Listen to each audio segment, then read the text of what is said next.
Bonjour à tous, aujourd'hui Dieu a mis sur mon cœur de vous parler du rejet. Parce que je me suis aperçue que dans la Bible, lorsqu'il y avait un personnage qui avait été rejeté par les autres, eh bien Dieu l'accueillait et en faisait une véritable bénédiction pour les autres. Et en particulier, c'est ce qu'on retrouve dans le psaume 117. Il est écrit: La pierre qu'ont rejetée les bâtisseurs est devenue la pierre d'angle. C'est là l'œuvre du Seigneur. Eh bien oui, l'œuvre du Seigneur, c'est de venir chercher tous ces enfants qui ont été rejetés par les autres, que les autres ont mis de côté sur le banc. Ils leur ont dit non, tu ne participes pas à notre projet, tu ne participes pas à notre œuvre. Eh bien Dieu vient rassembler ces enfants et il en fait de véritables pierres d'angle, donc c'est-à-dire des personnes indispensables pour son œuvre. Il vient vraiment les bénir et les glorifier. Et c'est justement ce qui se passe dans l'histoire de Joseph. Alors Joseph, c'est le 11e fils de Jacob. C'est le fils qu'il a eu avec sa femme préférée, Rachel. Et que ses autres frères, du coup, vont être jaloux parce qu'ils vont voir qu'il attire les faveurs de leur père. Et à un moment donné, leur père va offrir un magnifique vêtement à Joseph et les frères de Joseph vont vouloir tuer Joseph. Alors, ces rivalités, cette jalousie, elle a été alimentée par le fait qu'un jour, Joseph avait reçu un songe qui disait que ses frères allaient se prosterner devant lui et que toute sa famille se prosternerait. Alors, Jacob avait dit, bon, arrête de dire ça, mais il ne lui en a pas tenu rigueur. En revanche, ses frères ont cherché à faire tuer Joseph. Alors, le fils aîné, Ruben, a dit non, on va pas le tuer, mais par contre, on va le mettre dans la citerne et on va le laisser là. Parce qu'il avait comme projet d'aller ensuite chercher son frère et de le ramener à la maison du père. Mais ce qui s'est passé, c'est que en chemin, eh bien, les autres frères ont vu des marchands qui allaient en Égypte avec des aromates précieux et de l'or pour aller les vendre. Et donc ils se sont dit ah mais tiens, là dans la citerne, Joseph ne nous rapporte rien. Mais par contre, si on le vend en tant qu'esclave à ces marchands, eh bien il sera esclave en Égypte et au moins il nous rapportera de l'argent. Donc c'est ce qu'ils font. Ils vendent leurs frères en tant qu'esclaves et puis ils repartent tout contents avec leur argent. Pendant ce temps, Dieu reste avec Joseph. La main du Seigneur repose sur lui et le bénit abondamment. Ce qui fait que lorsqu'il va aller, donc il va être vendu à un maître égyptien, eh bien Dieu va tant le bénir que le maître va lui donner en fait toute autorité sur sa maison. Et au lieu d'être un servile esclave, eh bien, il va être un véritable intendant à qui le maître va confier toutes ses richesses. Et donc, finalement, la vie de Joseph, elle va s'épanouir dans la gloire. Et la main du Seigneur va bénir la maison du maître, justement parce que Joseph se trouve dans cette maison. Donc déjà, Joseph demeure une grande bénédiction pour tout son entourage.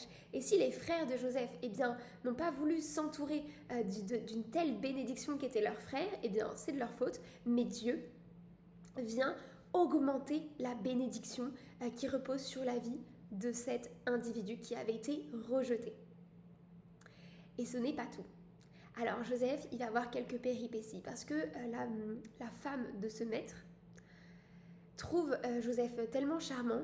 Et en effet, Joseph, du coup, il a la gloire de Dieu qui repose sur lui. Donc Joseph a tout pour séduire, mais il ne veut pas du tout passer la nuit avec la femme de son maître. Et donc il refuse plusieurs fois, jusqu'à un moment où la femme vient attraper Joseph, elle se saisit vraiment de lui, et donc Joseph fuit en lui laissant son vêtement.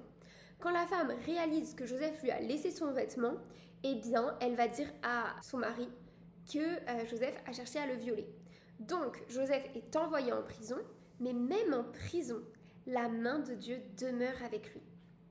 Dans la Genèse, il est écrit: Joseph était en prison, mais le Seigneur était avec lui. Il lui accorda sa faveur et lui fit trouver grâce aux yeux du chef de la prison.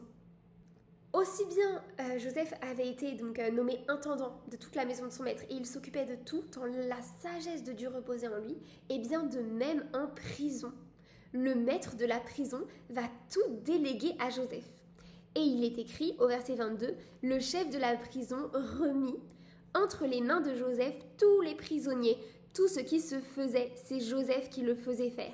Le chef de la prison ne s'occupait en rien de ce qui était confié à Joseph, car le Seigneur était avec lui et ce qu'il entreprenait, le Seigneur le faisait réussir.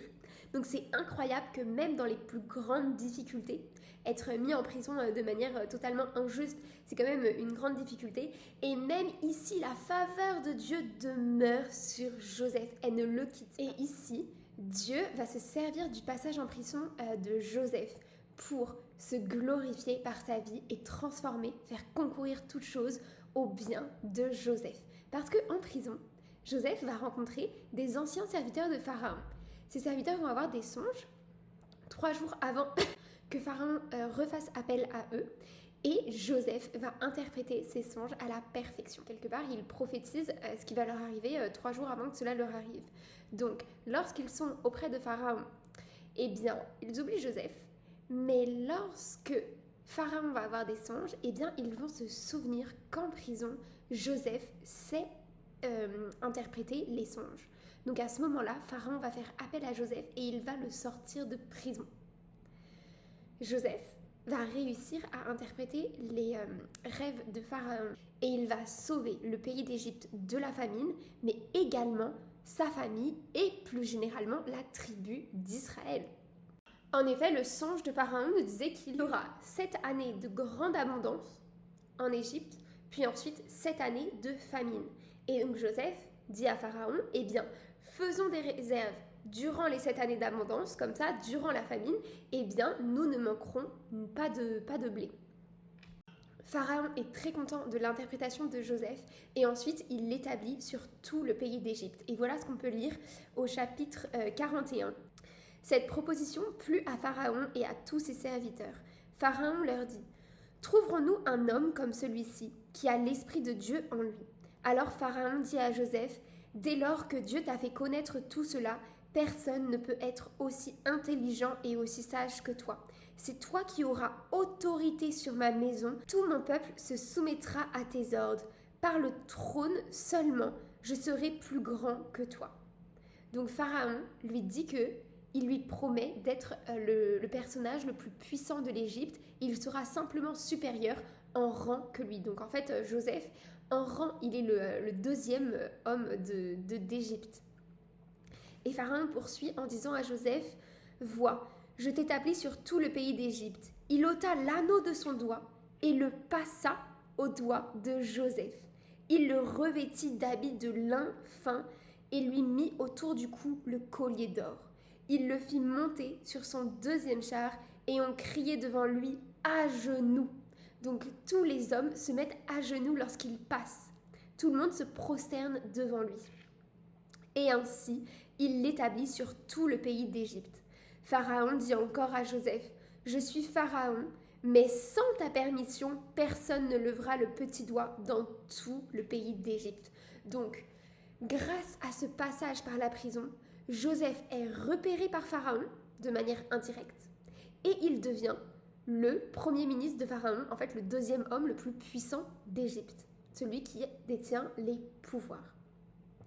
Tout cela, il le doit à la sagesse et à l'intelligence que Dieu lui donne pour gouverner le peuple et pour, de manière indirecte, sauver le peuple d'Israël qui va connaître une grande famine et qui n'aura pas eu cette occasion de faire ses réserves. Donc on voit bien que même si Joseph avait été rejeté de ta propre famille, eh bien Dieu en a fait une bénédiction. Il en a fait le personnage le plus important.